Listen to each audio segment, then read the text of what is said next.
Hi there, I'm Aarti. Last week we discussed how good humor peppers our life and makes it easier for us to face our roadblocks. But do you know that many of us freeze in the face of roadblocks before we even start to address them? These roadblocks are adversities, and adversities usually come unannounced. Our response to adversities speaks a lot about ourselves and the kind of grit we hold within us. Cut to the Mumbai floods and blackout of 2005.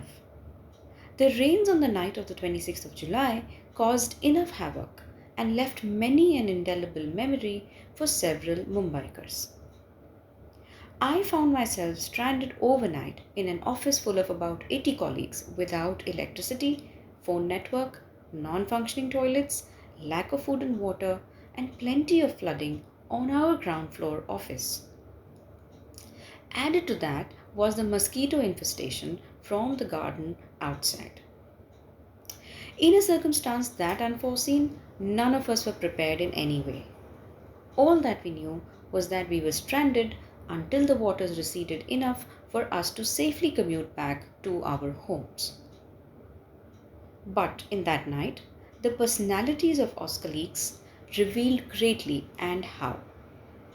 The situation had set in scare of time, fear of uncertainty, and anxieties galore. But were these emotions and related reactions common to all of us? No.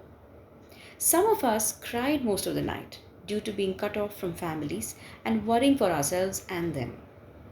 Then some others were more or less neutral to the situation and waited with a near straight face for the situation to turn around, at least appearing to be unaffected. And there were some others, albeit a much smaller proportion of the team, that swung straight into action along with the bosses to arrange food and water for the whole team and to take frequent walking patrols outside to gauge the situation from time to time. Also, amongst this last lot of people were those who lent a consoling shoulder to the crying, stressed, and frustrated others. And until sunrise, we had all known our real personalities in the face of that adversity. What does that night reflect? It reflects that although some 80 of us were thrown into the exact same situation, our responses to it was greatly varied. And why was that? Whether you attribute the responses to conditioning, upbringing, exposure, resilience, or even plain indifference, the cause really doesn't matter. What mattered was how we as individuals handled that adversity. What struck me the most, and I get inspired by that even today, is that a bunch of team members who swung into action voluntarily did not allow that adversity to pull them down. They turned vulnerability into possibility and also an opportunity to serve others that night. It is these lot of people who teach us that, of course, life is uncertain. These are the people who turn adversity on its head. They know adversity is messy, a downer, and has frustration written all over it. But these are the people that catch the bull by the horn. And these are the people who look at adversity in the eye and say, hey, you, bring it on.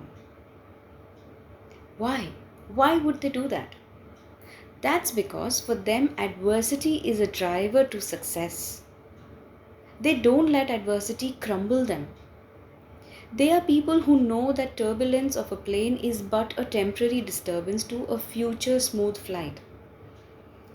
They prepare themselves for the worst in that turbulence.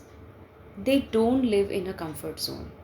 In fact, they live in a discomfort zone. And that's the habit they could swear by. Look at the most successful or famous people in the world. And a few examples of that are Albert Einstein didn't speak till the age of 3. Jim Carrey was homeless before he set out to seek his dream of becoming a famous comedian. Closer home, Dr. APJ Abdul Kalam's family was poverty stricken, and at an early age, he sold newspapers. Besides, the superstar Rajnikant did a lot of blue collar jobs like being a coolie, a conductor, a bus conductor, or even a carpenter until he sought stardom and earned it for himself. And look where he is today. Needless to say, that the greatest adversity of present times is the COVID 19 pandemic. And now, even more, as the second wave is looming large. While we're all seemingly fatigued with the pandemic, should we let this adversity take us over and add to frustrations and frictions amongst us and our close relationships? Do you know what the beauty of this pandemic is? It is at this time in history that the pandemic is common to all humanity, that we are in it together by default. We can run, but we can't hide. So, can't we all try to be just a little bit more accommodating of others' moods, unpredictable behavior, and looming uncertainties? Can we not lend a ear or a warm hug to those who lost jobs or family members or just peace of mind due to COVID 19? Can we not just stay in gratitude that you and I have survived and survived well enough to talk to each other today? Thank you for your time, folks, and see you next week on another episode with Aarti. Bye and take care.